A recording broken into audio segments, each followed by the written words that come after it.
जय श्री राधे राधे। मेरे YouTube channel पे सभी भाई बहनों को मेरा नमस्कार।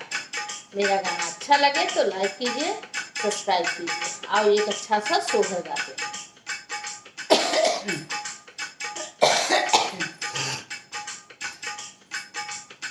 मलिया लगावे फूलवरिया मालिनिया गुछे, गजरा मालिनिया गुछे गजरा हो। सखिया निहुरी निहुरी राजा चितमय मालिनिया बड़ी सुंदर मालिनिया बड़ी सुंदरी हो।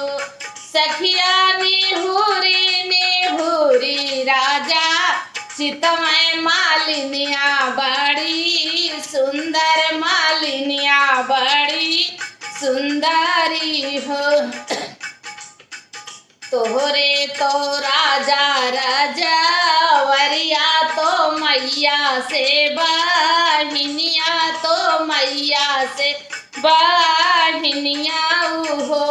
राजा तो हो रे तो पतरी तीरियवा हमाई बिस रावा हमाई बिस रावा हो।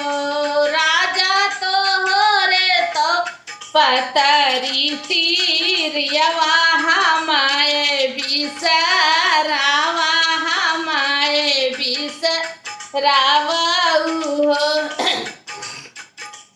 अरे छोड़ी दे बे राजा राजा वरिया तो मैया से बहिनिया तो मैया से बहिनिया हो। मालिन छोड़ी दे बे बिया हलतीरियवा तो ही के लईके रहबे तो ही का लईके रहबाई हो। मालिन छोड़ी देवे पतरी तीरियवा तू ही का लईके रहबे तो ही का लईके रहबाई हो। राजा जे सोमय पाला गरिया मालिनिया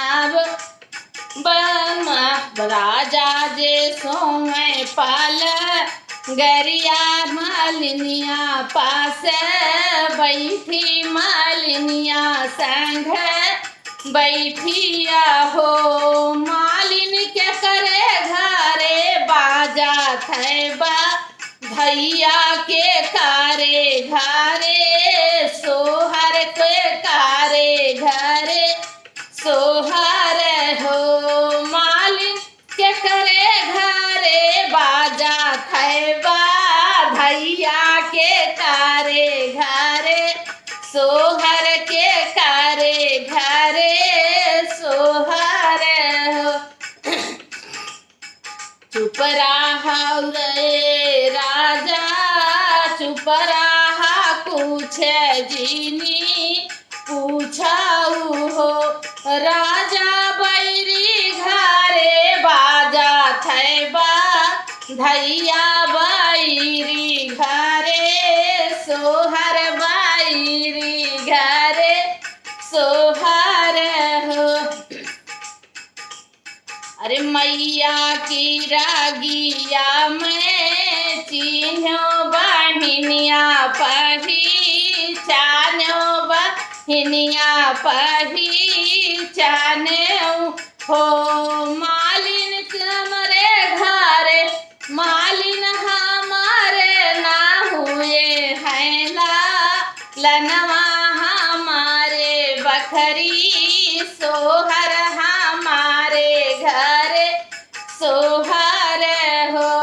मालिन हमारा ही कुलावा जे जागे हमारे घरे सोहर हमारे घरे सोहर हो। तब बताऊ काढ़ा राजा छोड़ी देवे राजा राजा वरिया तो मैया से बहिनिया हो।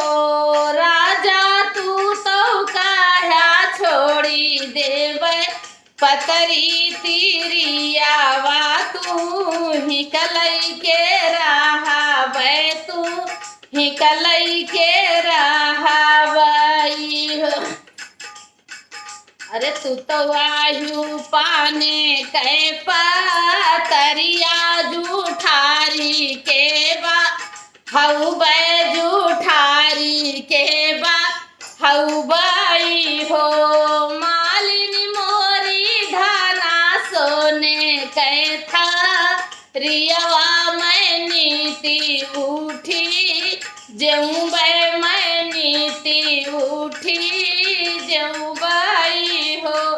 मालिन तू तवाहू पाने कै पतरिया जूठारी के बा हऊ बै जूठारी के बा हऊ बई हो। मालिन मोरी धाना सोने कै था रियवा मैं नीति उठी जव बै मैं नीति उठी जऊ बई हो।